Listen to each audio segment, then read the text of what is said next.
김은정 교수님의 토크에 이렇게 결이 고우신 분들이 많이 참석해 주셔서 감사드립니다. 오늘 이 성스럽고 축복스러운 자리에 사회를 맡게 된 청년중학교 부교사 서입니다. 반갑습니다. 예, 세상은 생각보다 아름답습니다. 오늘 여기에 오신 여러분들이 아름답기 때문입니다. 옆을 돌아보고 서로 가벼운 인사를 한번 나눠보시죠.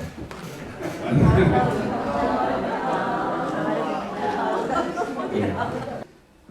오늘 이 행사가 우리들 마음속에 작은 기적을 불러일으킬 행사가 되기를 바라는 마음으로 지금부터 김은정 교수님의 저서 나의 오래된 연인 출판 기념 북토크를 행사를 시작하도록 하겠습니다.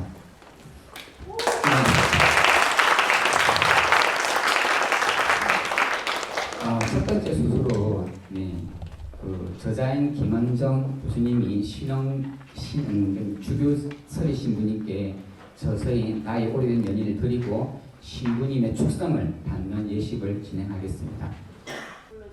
예, 신영 교수님. 네. 책 받아가지고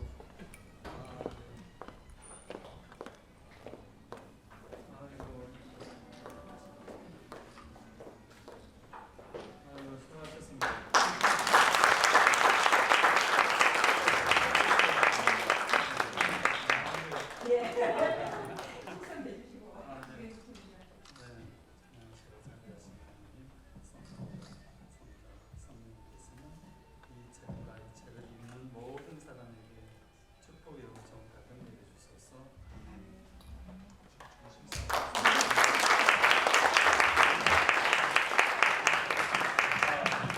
주교 서리 신부님과 저자인 김은정님은 월남성당에서 사제와 신자로 각별한 인연을 맺어오신 사이로 나의 오래된 연인의 책을 보시자마자 주님의 은총으로 축복해 주셨다고 합니다.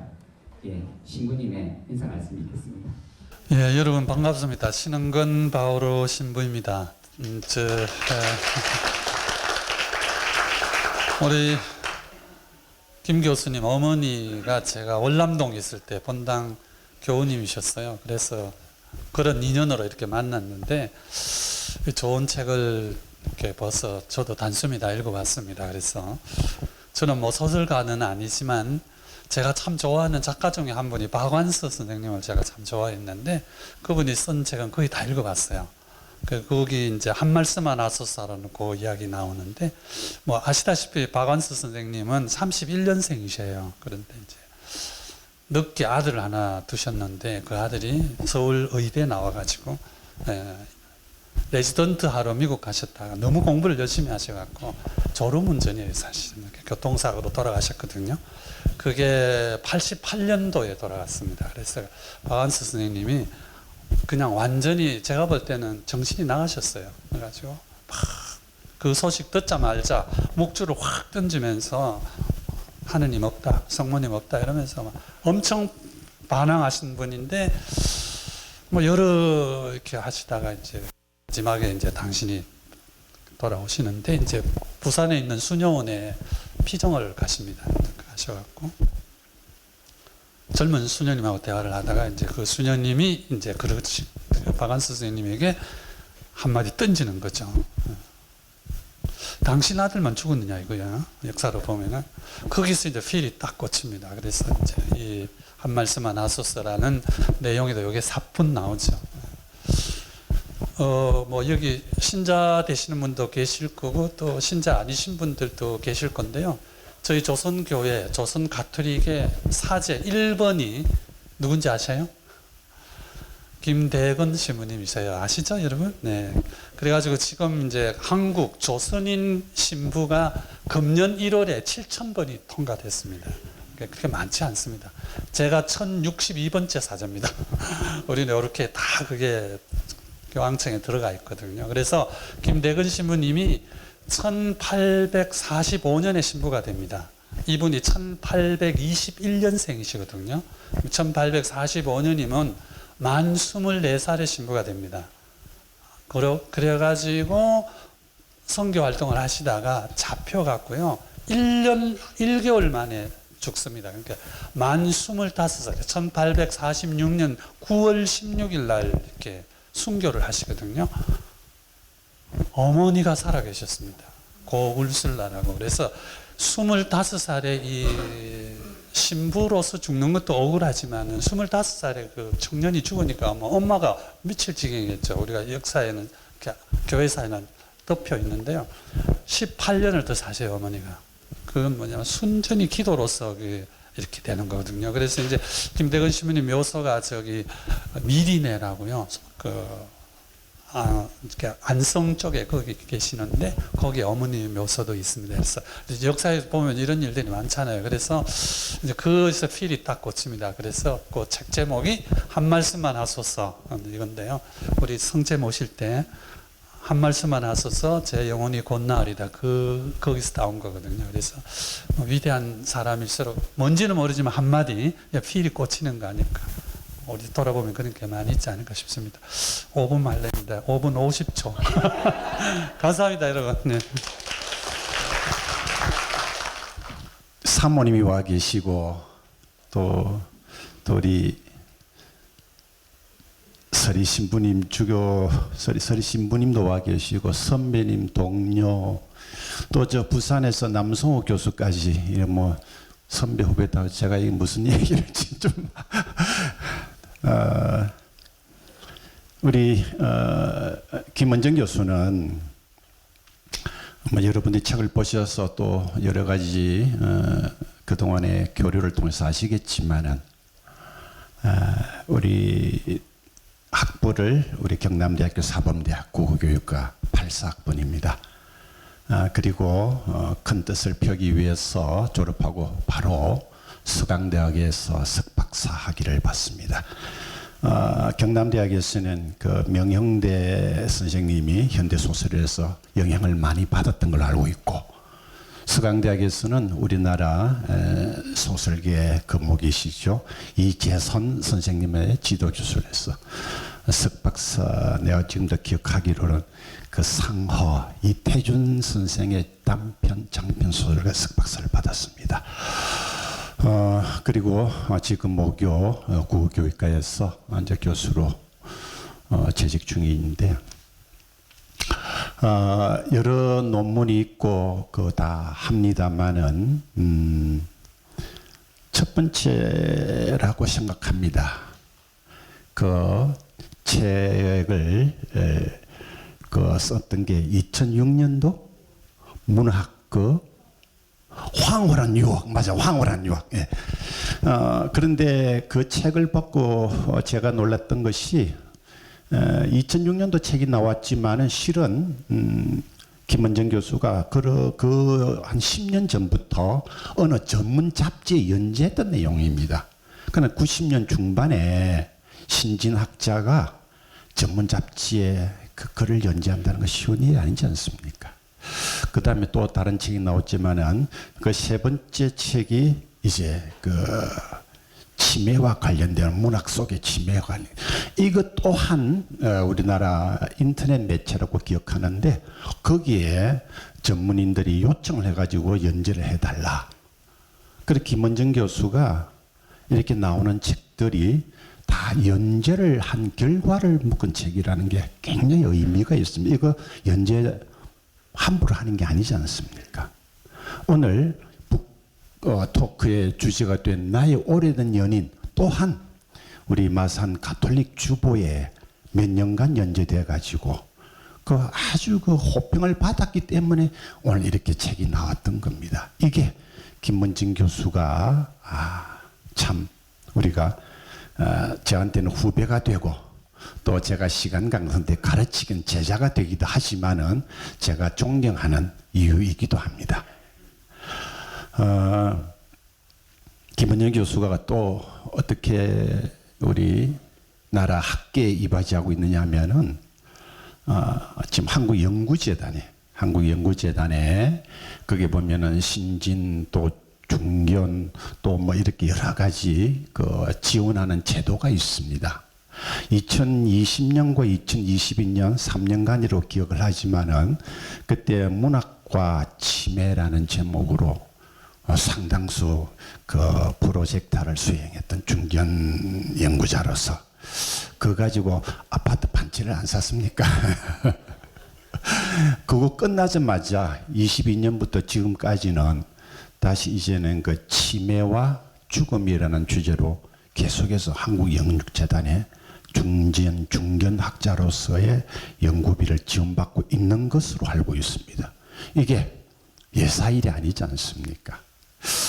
그런데 김원정 교수가 이렇게 우리 문학계의 중진학자로서 역할을 하고 있는 것을 내가 가만히 따져보니까 이 김원정 교수가 노력도 하고 머리도 비상하고 분석력도 있고 이러한 것이기도 하지만은 제가 볼 때는 부모님한테서 물려받은 재능인 것 같습니다.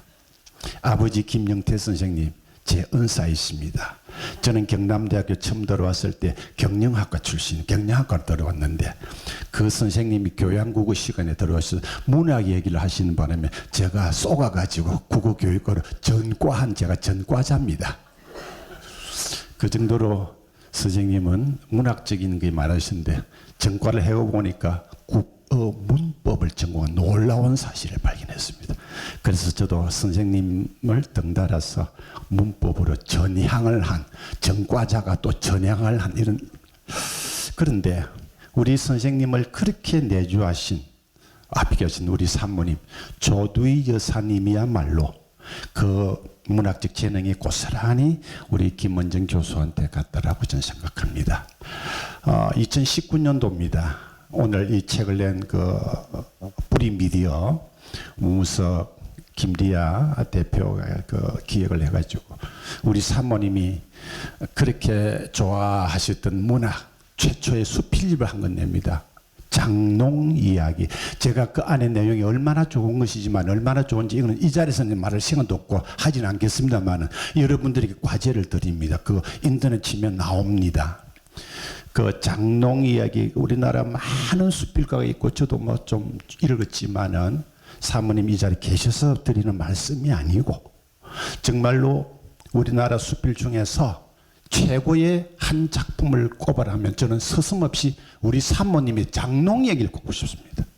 왜 그러냐면은 그런 쓰는 그 필치도 우리 말하는 문체도 좋아야 하지만은 그 내용 참 가슴 아픈 내용이지만 참 우리한테 훈훈하고 뿌듯함을 줍니다. 좋은 소재를 잡으면 더욱 좋은 글이 될 수 있는 거.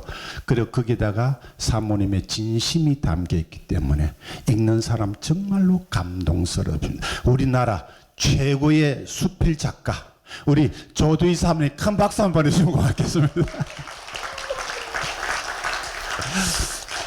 그리고 우리 선생님 사모님 그 이녀 일남을 두셨는데 오늘 둘째 딸인 김소양 선생이 마산 수정 오늘 어머니를 모시고 왔고 셋째 그 김병선 그 아드님은 지금 계명대학교 신문방송학과에 거기 또 교수로 적정하고 둘째 박 교수 경남대학교 교수 그리고 오늘 주인공 김원정 교수의 부군 우리 허철구 차원대학교 인문대 국어국문학 교수 인문대 학장 우리 허 학장 어디 계십니까? 아 저기 계시. 그래서 오늘 우리 이 나의 오래된 연인이라는 것이 연인 거꾸로 인연이지 않습니까? 이런 모든 인연의 결과물이다라고 생각하면서 우리 김원정 교수 북토크를 출판하는 동시 출판을 축하하는 동시에 우리 선생님과 우리 산모님 정말로 따님 잘 키우시고 제자들 옆에 다 잘하신 것을 또한 감축드리면서 제가 김원정 교수 소개 말씀을 좀 길게 드렸습니다. 고맙습니다. 이 자리를 조금 더 빛나게 해주실 분들을 몇 분만 좀 소개하도록 하겠습니다. 일단 우원이기도 하신 우리 김달진 문학관 이승모 강사님 오셨습니다. 네, 박수 좀 드리겠습니다. 네, 그리고 경남문희협회 회장님인 민창홍 회장님 오셨습니다.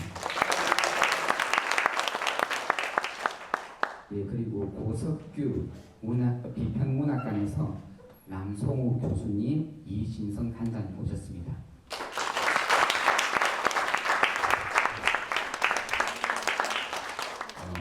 지금부터 이제 저자와 그리고 이 책 속에 그림을 그렸던 수녀님을 잠깐 소개하도록 하겠습니다. 자, 저자인 김은진 교수님은 경남대의 고교과를 졸업하여 서강대학교에서 석사, 박사 학위를 받으시고 지금은 경남대 국어교과 교수로서 주요 저서로는 문학, 항우란 유호, 서사 주제학으로 읽는 우리 문학, 엄마도 엄마가 필요하다, 문학이 만난 치매 이야기 등이 있습니다. 현대소설 연구자로 30여 편의 논문을 발표하였는데 특히 모녀 서사를 통해 본 치매의 상징성 연구, 현대소설에 나타난 치매의 의미, 다강서 노년문학에 나타나는 질병의 의미 등 노년소설과 관련된 논문을 주로 발표하였습니다.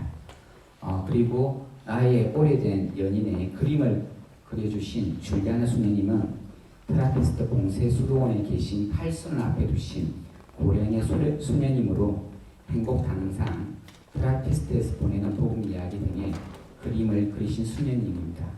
오늘 이 자리에 함께 하지는 못하셨지만 저자의 책에 담긴 그림 속에서 피어나는 신앙의 꽃을 만나보시기 바랍니다. 그러면 오늘의 하이라이트라고 할 수 있죠. 북토크를 진행할 건데요. 그러면 북토크의 패널을 소개해 드리겠습니다. 2015년 세종도서 문학나눔 우수도서로 선정된 수필집 강말 편지의 저자이신 이선의 수필가이신 이선혜님이 문학 속의 신앙 이야기에서 문학 토크를 담당하고 경남대 국어교육과 교수님이신 김수정님은 문학 속의 신앙 이야기에서 신앙을 담당하면서 토크를 진행하겠습니다. 여기 자리에 모시도록 하겠습니다. 반갑습니다. 오늘 북토크를 진행해서 패널을 맡은 84 동기 이선혜입니다. 네, 안녕하십니까. 저는 김은정 교수님이랑 같은 학교에서 근무하고 있는 경남대 국어교육과 교수 김수정입니다. 반갑습니다. 저는 이분들의 날카로운 질문에 당황할 준비를 하고 있는 김원정입니다. 예, 반갑습니다. 제가 많이 떨고 있는 것처럼 보입니까? 예, 저는 제 첫 번째 질문을 하기 전에 제가 김은정 교수님하고 경남대학교 국어교육과 84 동기입니다. 그리고 동기이자 대학원에서는 저의 스승이었습니다. 그래서 늘 버시자 스승이다 이렇게 김은정 교수님께 말씀을 드리고 항상 말도 높입니다. 제가. 자, 그럼 오늘 김은정 교수님께 첫 번째 질문 제가 하도록 하겠습니다. 오늘 저는 저자와 오랜 인연이 있는데요. 저는 버시자 또 스승인 김은정 교수님의 축하부터 먼저 하도록 하겠습니다. 축하드립니다, 교수님. 작가께서 이 책을 출간하기까지의 먼저 과정에 대해서 참 궁금했습니다. 저는 그리고 이 책에서 가장 눈길을 끄는 게 사파였습니다. 사파를 한번 대부분의 분들이 책을 딱 펼치면 제일 먼저 사파가 보일 것입니다. 저도 이 책을 받자마자 사파를 보면서 이 사파가 루어의 그림에서 느꼈던 어떤 신앙의 깊이가 느껴졌습니다. 그래서 이 책의 내용과 무척 잘 어울립니다. 그래서 책이 출간되기까지의 과정 그리고 이 사파에 대한 이야기도 참 궁금했습니다. 그래서 독자들께 이 두 가지의 질문 한번 말씀해 주시면 감사하겠습니다. 아까 김성대 교수님도 다 이렇게 말씀하신 것처럼 가톨릭 마사지란 주보에 이제 실렸던 글을 묶은 겁니다. 근데 맨 처음 이제 주보에 실리기까지가 굉장히 드라마틱한데 어머니께 정말 죄송하지만 한참 쉬고 있을 때 갑자기 저는 잘 모르시는 정현우 신부님한테 어떻게 하셨는지 전화를 하셔가지고 주보에 글을 실어달라고 하시면서 그 신부님이 정말 우리말로 매부가 되신 신부님이 제가 쓴 논문이라든지 책이라든지 이런 걸 다 아시고 그러니까 다른 주제를 가지고 이렇게 글을 쓰니까 신앙을 가지고도 충분히 쓸 수 있을 거라고 믿는다. 그래서 쓰라 그러면서 컨셉까지 다 정해주셨습니다.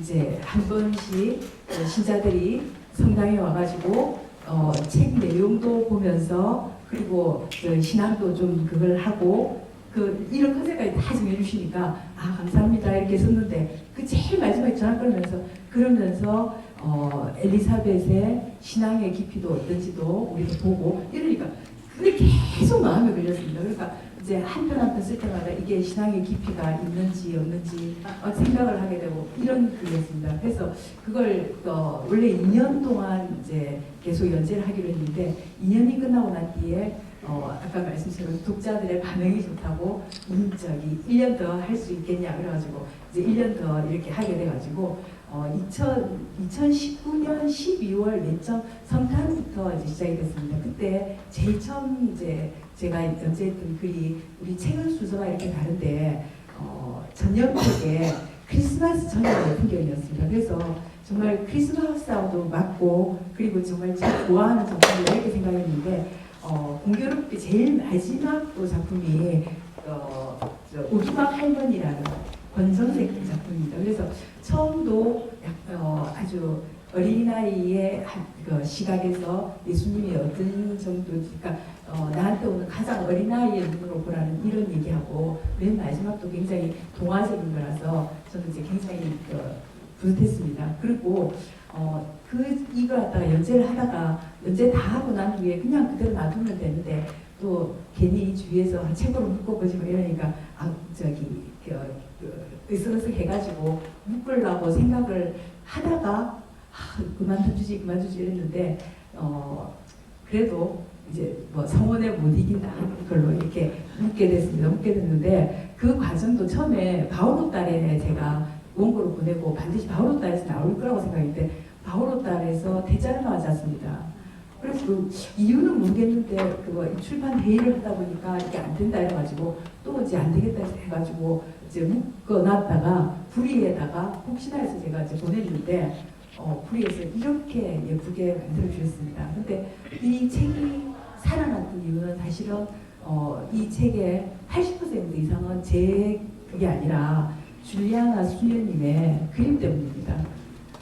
이 팔순을 앞두고 계신 이 줄리아나 수녀님은 일본 분이시거든요. 일본 분이신데 공세 수도원에 이렇게 계시면서 이 그림을 따로 배우신 적은 없다 그러는데 기도하듯이 이렇게 그림을 그리십니다. 그런데 수녀님 이렇게 뵙고 나서 정말로 이렇게 제가 감동을 받은 게 뭐냐면요, 수녀님이 글을 쓸 때 묵상을 많이 하고 쓰죠 이러는데 저는 사실은 막 이렇게 작품 찾기도 힘들고 이래가지고 크게 묵상을 안 했는데 수녀님이 그림을 그리는 과정을 말씀하시면서 그 얘기를 막 하시거든요. 그러니까 애기 예수님을 그릴 때 예수님하고 대화를 하면서 그랬다.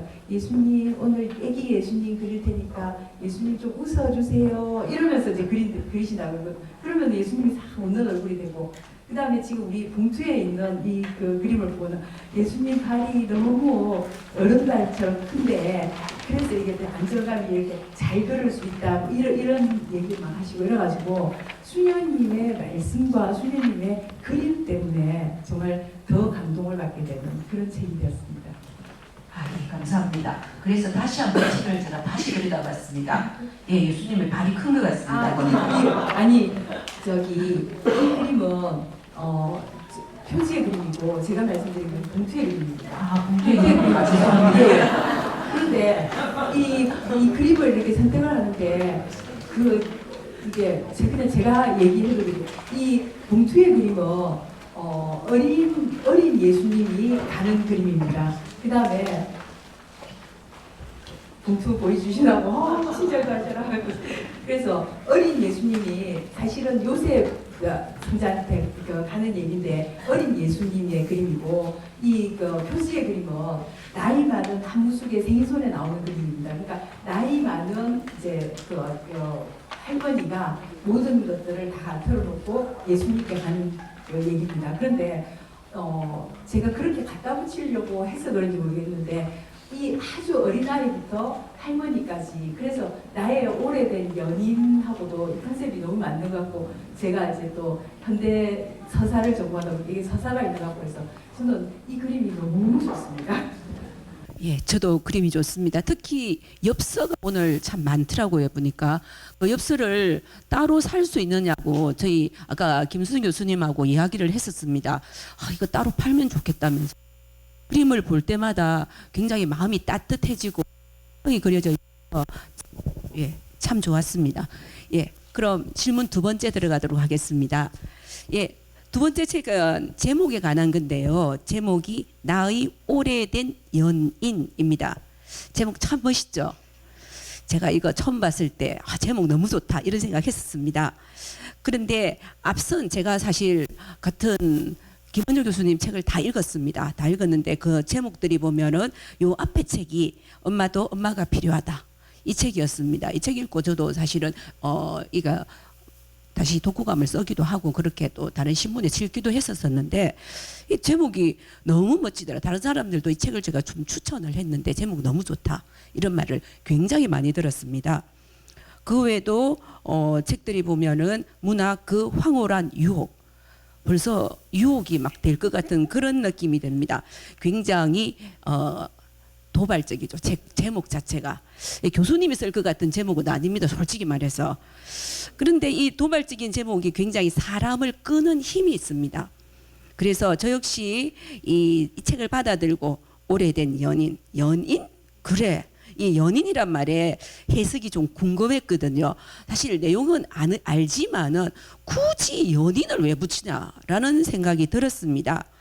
저자께서는 이런 매력적인 제목을 정한 이유하고 그 속에 있는 어떤 숨은 의미가 우리가 좀 꼬치꼬치 물어야 될 것 같습니다. 어머니 죄송합니다. 이런 꼬치꼬치 물어야 되는데 혹시 아직도 그리워하는 대상 우리가 또 학창 시절을 같이 보내지 않았습니까? 그 학창 시절을 같이 보내고 숱한 이야기를 또 학창 시절에 보냈었는데 아니면 그 대상이 누구일까? 아직도 그리운 대상? 아니면 아직도 마음 허철규 교수님 죄송합니다. 죄송합니다. 예, 아직도 현재 진행형인지 오늘 아니면 굳이 밝히기 어려우시면 밝히지 않으셔도 됩니다. 이렇게 제목과 관련된 아주 이렇게 특별히 멋진 제목을 짓는 이유가 궁금합니다. 저도 다음 책을 준비하고 있는데 제목을 혹시 바꿔볼까 이런 생각도 하게 됩니다. 예.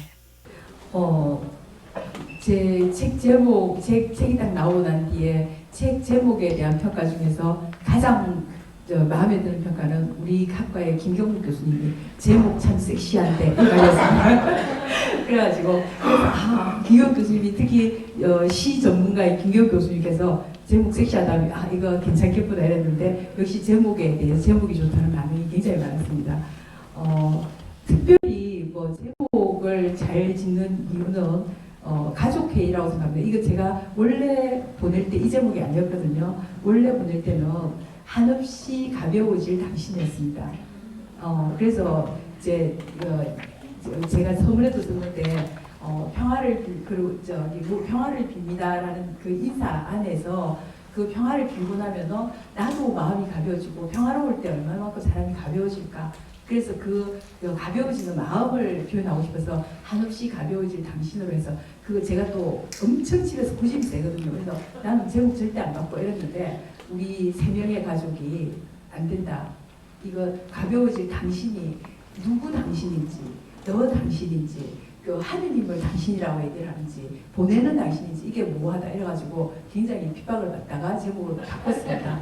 그래서 그 제목을 바꾼 이유는 제가 이제 글을 쓰면서 그런 걸 참 많이 느꼈습니다.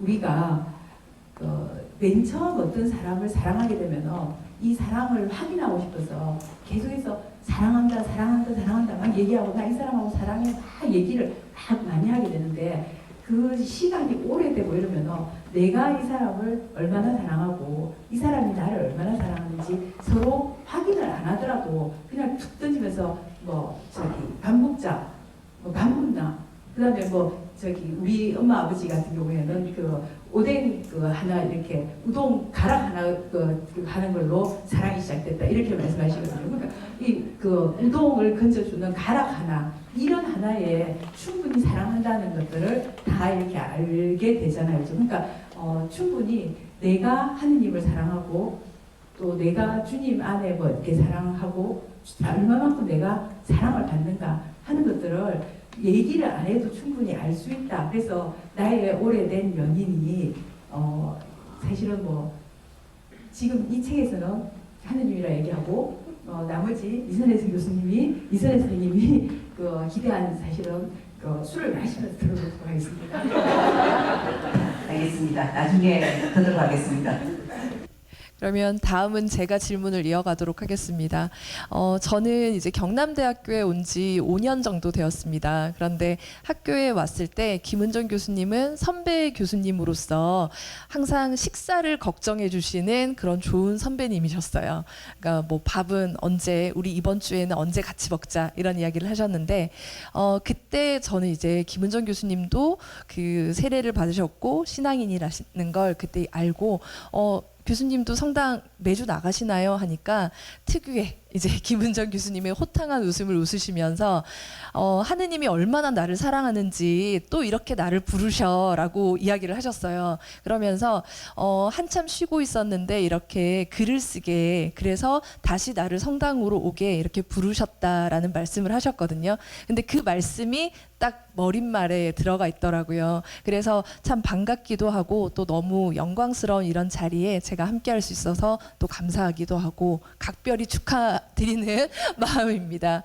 네, 김은정 교수님은 지금 우리 학생들도 자리에 함께 했는데요. 학교에서는 너무나도 인기 있는 현대소설 전공 교수님이시고요. 또 전공과 관련된 저서도 많이 쓰시고 논문도 많이 쓰셨는데 그 가운데 신앙과 관련된 이 책이 교수님께는 어떤 의미일지 또 스스로 이 작품을 평가하신다면 이 책을 어떻게 평가하시는지 그런 자기평가 이런 부분이 좀 궁금합니다. 네. 제가 이 책을 이제 내고 난 뒤에 책에 대한 평가를 먼저 이렇게 말씀드리면 우리 이제 둘째 딸하고 통화할 때마다 이게 거의 관용어로 사용됐던 표현이 뭐냐면 과분하다. 그러니까 책보다 맨 처음 이제 과분이 시작된 게 아까 말씀드렸던 줄리아나 수님의 사파였습니다. 그 다음에 책 뒤에 누군가가 추천사를 써줬으면 좋겠다 이 생각을 하고 있는데 그 추천사를 우리나라 최고의 작가인 신경숙 작가와 편찮으셔가지고 다른 신부님한테 답장도 못하신다고 지금 말씀하시는 대기현 주교님이 추천사를 써주셨습니다. 그래서 이 두 분의 추천사를 한 책에 담는다는 게 이게 있을 수가 있는 일인가 과분했습니다. 그리고 그 다음에 오늘 우리 콘서트를 한다니까 갑자기 우리 주교설의 신부님이 오시더니 이게 도대체 가능한 일인가 이랬는데 지금 오늘도 지금 사실은 아까 올 때 제가 생각할 때 한 30명, 40명 정도만 오시면 충분하게 되는데 지금 너무 많은 분들이 오셔가지고 정말 과분합니다. 이렇게 과분해도 되는지 그런 생각이 들고 이 책은 사실은 저의 책들 중에서 가장 대중적인 책입니다. 이제 제가 지금까지 냈던 책들의 가장 일관되는 맥락은 이제 연구소 중에서 서사 주제학으로 있는 우리문학이라는 이 책이 있는데 깨알 자랑을 하자면 우리 정일건 교수님이 언론 출판 국장으로 계실 때 이 책이 세종문화학술 부분으로서 서울대학교 출판부하고 우리 출판부에서 딱 2개만 선정이 됐습니다. 대학 출판부에서는 뭐 이렇게 편집이라든지 이런 것들이 별로 신경 안 쓰기 때문에 그래서 저한테도 그게 굉장히 가분한 이런 거였는데 그 학술서 서사 주제학으로 읽는다는 이게 사실은 제가 지금까지 공부했던 키워드입니다. 그러니까 이제 문학에 나타나는 신앙, 문학에 나타나는 치매, 문학에 나타나는 죽음 이런 것들을 가지고 저는 계속해서 이렇게 연구를 하는데 특히 이 신앙의 부분에 대해서는 이번은 가톨릭 신앙입니다. 근데 제 욕망은 그 외에 다른 신앙들도 얘기를 해보고 싶습니다. 우리가 김동리의 바위 같은 경우에는 사실 사실은 그 바위에 그 어머니가 아들을 한 번만 보게 해달라고 이렇게 그 돌을 가지고 계속 이렇게 묻대다가 결국 돌이 붙은 그걸 가지고 자기 소원이 이루어졌다 생각하는 그런 신앙들도 우리 신학에서는 여러 가지로 많이 보이거든요. 그래서 그런 부분들도 나중에 합대시켜서 이게 이제 토대가 돼가지고 그런 부분들도 한번 연구해보고 싶은 이런 생각도 있습니다. 감사합니다. 사실 저는 문학에서 신앙을 다룬 작품들이 이렇게 많았나라는 생각을 다시금 좀 했던 것 같고요. 그리고 뭐 공지영의 높고 푸른 사다리, 뭐 이렇게 또 사람의 아들, 우리가 흔히 소설을 읽을 때 신앙이 이렇게 담겨 있구나라고 하지만 또 막상 이렇게 정리를 한 걸 보니까 정말 문학 속에서 신앙을 많이 다루고 있구나라는 생각을 했거든요. 실제로 교수님께서 이제 문학 속에서 신앙을 다룬 작품들을 얼마나 많은지도 사실 좀 궁금하기도 하고요. 그리고 그 작품들 안에서 어떤 기준으로 선정을 하셨을까 그런 것들도 궁금하고 또 문학에서 우리 신앙을 다루는 것들을 한마디로 딱 요약하면 어떤 느낌이었다라는 것을 좀 정리를 해주시면 감사할 것 같습니다.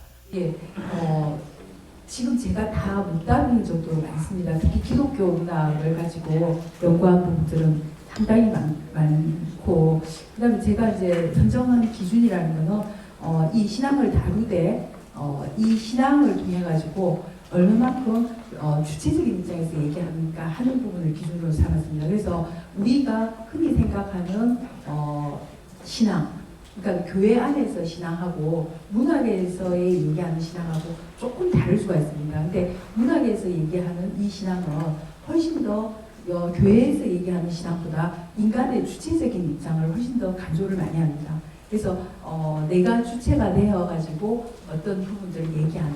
그래서 최은영의 밝은 밤이라는 이 작품을 보면은 그 히로시마 원폭을 이렇게 경험한 신앙인이 그 어떻게 하느님이 저렇게 많은 죄 없는 사람을 이렇게 죽게 하는지 해가지고 자기 굉장히 독실한 신자였지만 대세성사를 안 받겠다고 얘기를 합니다.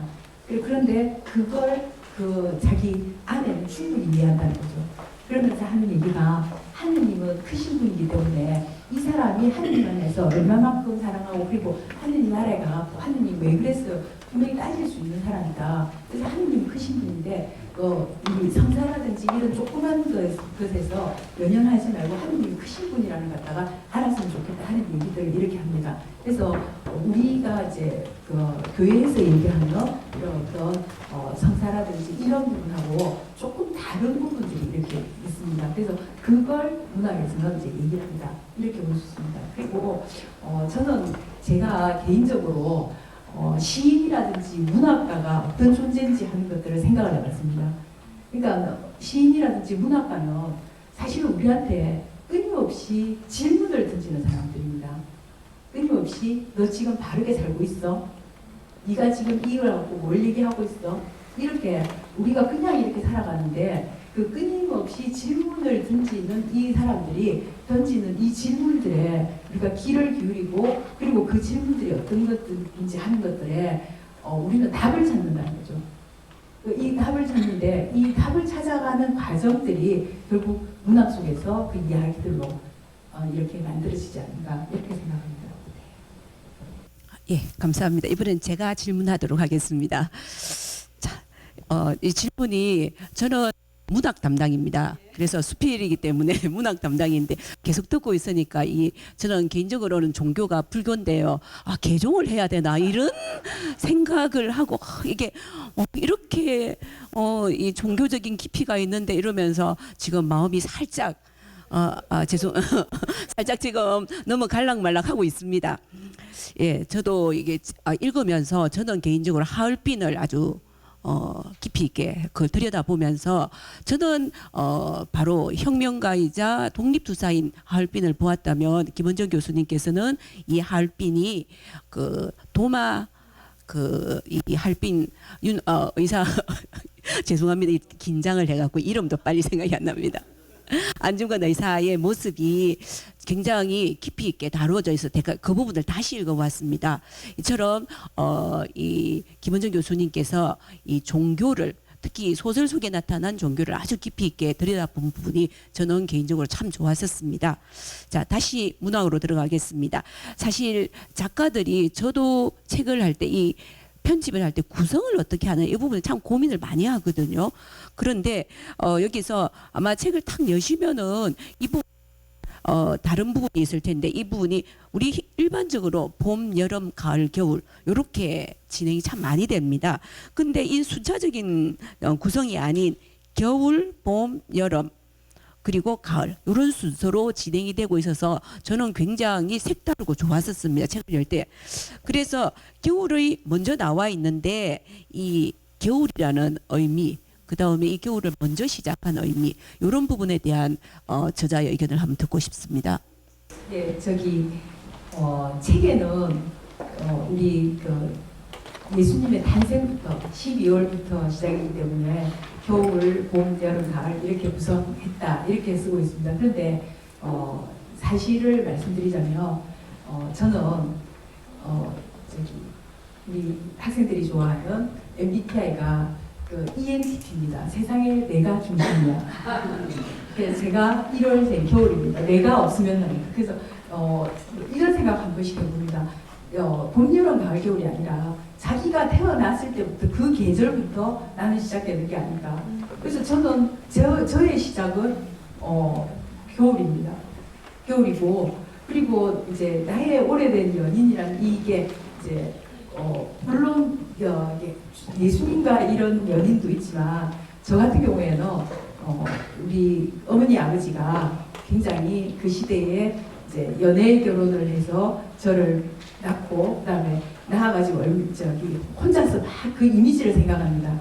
이미지를 이런 바구니에 그 시대 바구니가 없을 건데 엄마의 얘기를 들으면서 항상 그 생각을 합니다. 바구니에 갓난 아기를 낳아가지고 젊은 아버지가 이렇게 들어가지고 이제 저한테 세례를 받게 하는 이런 장면들이 그냥 저는 경험하지도 않고 얘기로만 들었지만 그런 이미지가 막 떠오릅니다. 그리고 저는 사실은 더 우리 엄마 아버지가 낭만적인 게 보통 자기 대모는 잘 아는 사람한테 대모를 이렇게 하고 이러는데 우리 아버지가 내가 세상에 태어날 때 제일 먼저 눈이 마주친 사람이 너의 대모다. 이래서 저를 받아준 간호사가 저의 대모입니다. 그래서 아까 우리 선생님은 생일에 맞춰가지고 세례명을 했는데 저는 사실은 지금 얼굴도 모르고 이렇지만 저를 받아준 간호사가 세례명이 엘리사벳이기 때문에 저는 엘리사벳입니다. 그래서 이 오래된 연인이라는 이 책 제목을 이렇게 쓰면서 내가 예수님하고 하느님하고 있었던 것도 믿지 않겠지만 우리 학생들한테 주로 하는 멘트인데 이렇게 50대입니다. 그래서 50년 이상 이렇게 지속된 그래서 너무나 오래된 연인이 아닌가 이런 생각을 합니다. 예, 구성이 자기 달로부터 시작되었다는 이런 새로운 사실을 저는 책에 본만 봤었습니다. 예, 그럼 여기까지 우리 김수정 교수님 계속해서 질문해 주십시오. 네, 저는 책을 보신 분들은 이제 아시겠지만 112쪽에 보시면 김영하의 그림자를 판 사나이라는 내용이 나옵니다. 저는 예전에 교수님은 기억하실지 모르겠지만 저랑 식사 자리에서 이 이야기를 하시면서 너무 파격적이지 않을까라고 하셨던 기억이 나거든요. 근데 그때는 이제 책이 나왔던 것도 아니고 저는 이제 성당은 매주 대구에서 갔기 때문에 글로 보진 않았는데 너무 파격적이다라는 생각이 들어서 주변 지인들한테 신부님이 그렇게 위로를 하셨대. 그것밖에 할 수가 없었대. 라고 하니까 다들 그거 너무 카톨릭에 위배되지 않아? 라고 이야기를 했었거든요. 그런데 사실 저는 교수님처럼 모태신앙이 아니고 대학원 공부를 하면서 너무 좀 힘들어서 종교가 필요했고 그래서 제 발로 이제 가서 세례를 받았기 때문에 모태신앙은 아니기 때문에 가끔은 카톨릭의 가르침에서 너무 엄격한 부분들이 조금 이렇게 받아들여지지 않을 때 혹은 매주 주의를 지키기 위해서 가족들과 마찰을 일으켜야 할 때 이게 과연 맞나? 라는 생각이 들 때가 있거든요. 그런데 김은정 교수님의 책을 읽으면서는 너무 카톨릭의 가르침, 교회의 가르침에 얽매이는 것이 아니라 인간적인 부분들을 허용해 주면서 사랑을 이야기하는 부분들이 너무 위로가 되고 좋았었습니다. 그래서 이 책은 카톨릭 신자가 아닌 친구들에게도 내가 얼마든지 선물할 수 있겠구나. 그리고 세례를 받는 친구가 있다면 가벼운 마음으로 입문해봐 라고 선물할 수 있겠구나라는 생각을 했습니다. 그런데 카톨릭의 관점에서 또 정말 이제 독실한 그런 신실한 분들이 봤을 때 이 내용이 카톨릭의 가르침에 조금 위배되지 않아? 라는 그런 오해는 없을지 교수님은 혹시 그런 걱정을 좀 하셨는지 이게 독자된 마음으로 너무 궁금했습니다. 네. 사실 그 그림자를 판 사나이는 정연우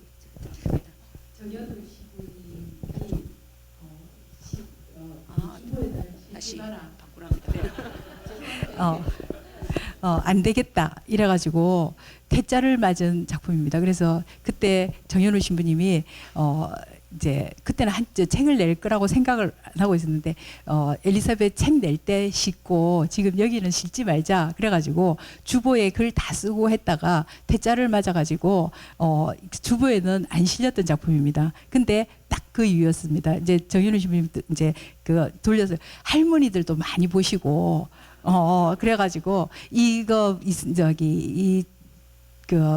글이 나가면은 막 그거 한다. 그래서 이제 싣지 말자. 그 내용이 뭐냐 그러면은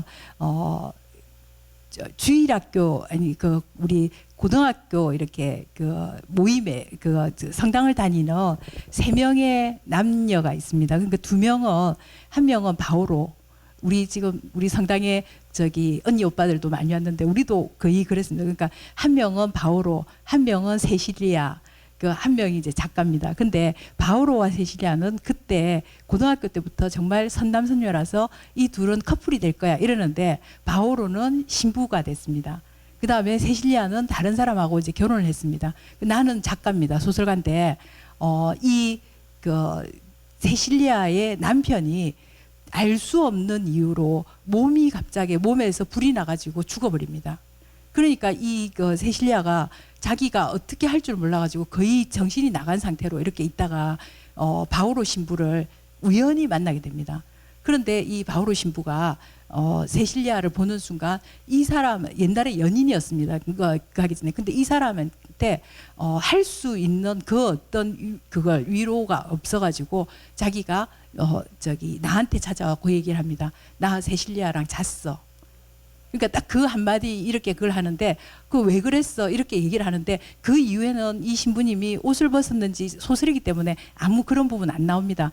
그런데 이 소설이라든지 문학 작품에서 가톨릭과 우리가 생각하는 교리와 반대되는 인물, 특히 이제 우리 사반이라든지 사람의 아들에서 이제 그 주인공이라든지 이런 부분들이 나오는데 이게 서로 우리 가톨릭에서 얘기하는 거하고 대치되는 인물이 나올 때 이 인물이 가톨릭을 비판한다든지 이런 걸로 나오는 게 아니라 진정한 우리가 생각하는 진정한 교리는 뭘까? 문학적인 상징으로 이렇게 나오거든요. 그러니까 이게 실제 그게 아니라 문학적인 상징으로 나오고 이 사람들이 상상을 통해 가지고 작가가 우리한테 진정한 그러면은 교리라는 게 뭘까? 우리가 하느님을 믿으면서 선하게 살아야 된다, 사랑을 하며 살아야 된다 이렇게 얘기를 할 때 아까 제가 문학가는 우리가 계속해서 질문을 한다 그랬는데 그렇다면 어떻게 사는 게 정말 선하게 사는 건데 내가 갖고 있는 걸 그 부분이 나오거든요. 너무 많은 것들을 재산에 너무 많은 것들을 탐하지 마라. 그게 교리의 위배에 대해서 탐하는 게 아니라 내가 많은 것들을 가짐으로써 네 이웃이 가난해지기 때문이다. 이런 식으로 얘기를 하고 있거든요. 그러니까 문학에서 가톨릭에 위배되는 어떤 인물이 나오는 거는 절대로 우리 종교의 가치가 어떤지 하는 것들을 우리한테 끊임없이 질문하는 하나의 장치다. 이렇게 보면 될 것 같습니다. 네. 감사합니다. 이제 마지막 질문을 드리도록 하겠습니다. 이야기를 하면 할수록 시간이 짧다라는 생각이 듭니다. 처음에는 주어진 시간이 길지 않을까 생각을 했는데 더 말씀을 듣고 싶은데 아쉬운 생각이 참 많이 듭니다. 앞으로 교수님의 계획이 좀 궁금하기도 하고요. 그리고 어떤 독자들이 나의 책을 읽었으면 좋겠다라는 생각이 있으실 것 같아요. 그리고 이 책을 읽을 때 독자들의 마음 혹은 그런 것들에 대한 당부 이런 말씀이 있다면 예. 네, 듣고 싶습니다. 예. 이제 책을 그 3년 이제 연재를 할 때 3년 맨 마지막 때는 정말 작품을 잘 못 찾아가지고 참 힘들었거든요. 근데 이제 그때 어떤 그게 있었냐 그러면은 우리가 어릴 때 아주 어릴 때 집에서 물건을 이렇게 어디 있는지 뭐 놓고 잃어버리고 이러면은 엄마가 다른 거 안 하고 우리한테 그 얘기만 했습니다. 예수님 찾아주세요. 뭐 이러면서 찾으라고. 그런데 어릴 때 그냥 하여튼 우리 그냥 거의 후렴구처럼 뭐 핀을 잊어버려도 그렇고 저는 또 잘 흘리고 다니니까 그러면 그냥 엄마 시킨 대로 예수님 찾아주세요. 예수님 찾아주세요. 이러면은 정말 정말 이상하게도 그게 찾아졌거든요. 근데 이번에 이제 제가 이 글을 쓰면서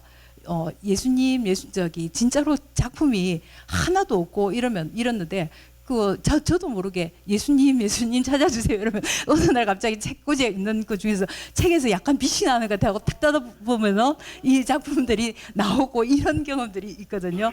그래서 저는 어떤 독자들 저처럼 아무 생각 없이 그냥 정말 가볍게 예수님 찾아주세요. 이게 뭔지 모르지만 재밌는 거 우리 문학이라는 게 가장 기본이 재미와 감동이거든요. 그러니까 나는 재미를 좀 찾기 위해서 문학 작품을 좀 볼 거야 했는데 그 안에 어떤 신앙이라든지 감동이 좀 느낄 수 있고 그다음에 나 조금 진지하게 신앙에 대해서 조금 더 생각을 해볼래 이랬는데 그 안에서도 재미까지 이렇게 같이 있는 걸 갖다 발견할 수 있고 하는 이제 독자들이 이걸 봤으면 좋겠습니다. 그리고 지금 이제 앞으로 계획이라면은 일단 아까 우리 김정대 교수님이 말씀하신 것처럼 연구비를 받아가지고 빚쟁이입니다. 그래서 이 책을 이제 죽음과 치매를 가지고 이제 논문을 쓰고 그 다음에 치매를 이제 주제로 한 논문들을 꽤 많이 썼기 때문에 이걸 가지고 이제 연구서를 이렇게 내는 게 지금 계획인데 아마 저는 지금 이 얘기를 왜 드리냐 그러면은 앞으로 제 인생에 이렇게 많은 분들에게 같이 얘기하는 북콘서트는 처음이자 마지막일 것 같습니다. 그래서 뭐 앞으로 어떤 책이 나오든지 간에 이런 기회가 있겠습니까? 그래서 양껏 저는 이런 공부를 했었고 그다음에 이제 앞으로도 이런 계획이 있다 하는 것들을 말씀드립니다. 감사합니다. 네, 이렇게 많은 분들이 와 계신 거 보니까 김은정 교수님이 어떻게 살아오셨는지를 너무 저도 배우고 느끼게 되는 것 같고요. 그리고 앞으로 교수님의 빛나는 작품 활동을 진심으로 독자된 마음으로 응원하겠습니다. 네, 감사합니다. 예, 저도 이 책을 읽은 독자로서 줄을 많이 껐던 것 같습니다. 한 구절 한 구절 읽을 때마다 뭔가 마음에 울림이 와서 그래서 오늘 독자 낭독의 시간을 잠시 가져보도록 하겠습니다. 나의 오래된 연인을 읽고 감명 깊게 읽었거나 마음에 와닿았던 인상적인 책의 한 부분을 낭독하는 시간입니다. 낭독하시는 분은 간단히 자기소개와 감명 깊게 읽은 부분을 낭독해 주시면 감사하겠습니다. 꿈꾸는 산호 작은 도서관장으로 일하고 있고요. 수필 쓰면서 우리 지역의 많은 인물들과 삶의 얘기를 기록하는 일에 매진하고 있습니다. 내 친구 언정이가 이렇게 좋은 책을 써서 정말 이런 출판 기념회를 가지게 된 걸 진심으로 축하합니다. 그리고 저는 깜빡 잊고 있었는데 부리 출판사를 소개한 게 바로 접니다. 그래서 매우 또 이런 결실이 있게 되어서 정말 기쁘고요. 제가 언정이한테 굉장히 많은 빚을 지고 있었던 것 같습니다. 저희 도서관 그리고 또 고운도서관 운영할 때 기꺼이 운영위원으로 또 가지고 있는 책들을 많이 기증해서 저희 도서관에 이제 시민의 책장 한 코너를 또 저기 허철교 교수님, 김원정 자기 책으로 또 채워주기도 했고, 그리고 또 필요할 때마다 도움을 요청할 때 언제든 기꺼이 나서서 함께 해줘서 정말 고마운 마음 전하고요. 그리고 또 우리가 이전에 엄마에게도 엄마가 필요하다 우리 고등학교 동창들하고 같이 또 간단한 출판 기념을 했는데, 그 이후에 또 제 책이 나왔을 때 원정이가 자기 집을 기꺼이 또 출판 기념회 장소로 제공해서 저희 친구들하고 또 거기서 함께 출판 기념회를 했었던 기억이 새록합니다. 오늘 또 우리가 나이 들어가는, 그리고 저물어 가는 이 저녁 한때를 이렇게 충만한 마음으로 보낼 수 있게 되어서 정말 기쁘고 감사하게 생각하고요. 담 없는 축하를 전합니다. 김원정 교수가 여기 보면 이 책들이 참 좋은데 그 중에 이제 모슬 시대에 부드러움으로 맞선다 하는 이 부분의 한 부분을 읽도록 하겠습니다. 먼저 142페이지에 보면 이 책 소설 본문의 한 부분을 읽고요. 그리고 마지막 부분 함께 읽겠습니다. 무엇이든 경직되고 굳어지면 폭력이 됩니다. 아무리 부드러운 것도 오래되면 딱딱해집니다. 예수님 당시의 제사장들과 바리새인들의 경직된 율법주의는 곧 굳어진 종교의 뿔과 같은 것이었고, 그 굳어진 종교의 눈에 예수의 말랑말랑한 사랑은 위험하기 그지없는 것으로 보였을 것입니다. 부드러운 것은 사람을 해치지 않습니다. 딱딱한 것, 굳은 것이 사람을 해칩니다.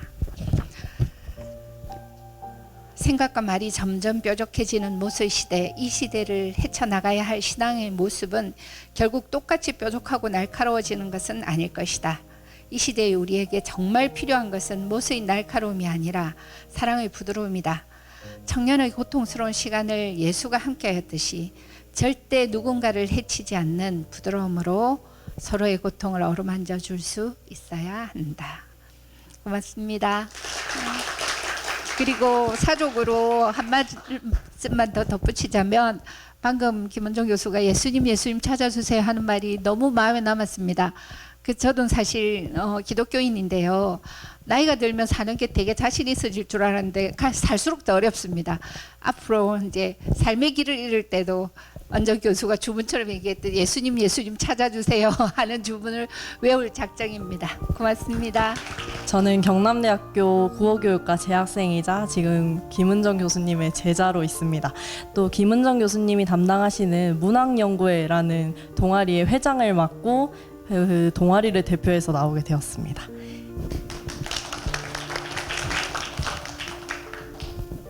제가 읽을 구절은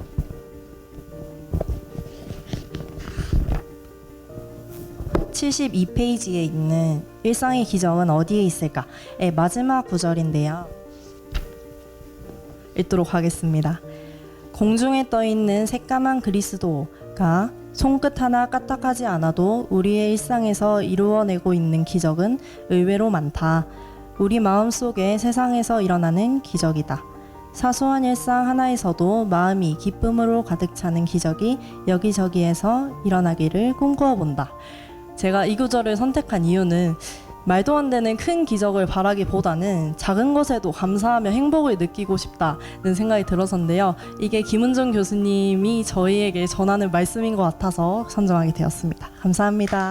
그대를 처음 본 순간이여 설레는 내 마음의 빛은 아만데 말 못해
주인공이신 나의 오래된 연인 저자인 김은정 교수님의 마지막 인사 말씀을 듣도록 하겠습니다.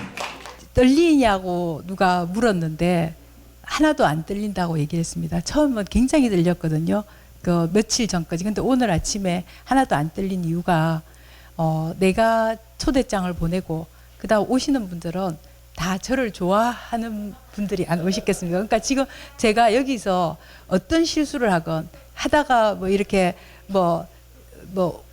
넘어지건 어쨌든 간에 거기에 대해서 욕을 한다거나 하는 분들은 아무도 없을 거라 생각하니까 갑자기 내가 좋아하는 사람, 내를 좋아하고 내가 좋아하는 사람들이 오는데 내가 떨 이유가 뭐가 있냐 이 생각이 들어서 하나도 안 떨렸습니다. 그리고 정말 감사합니다.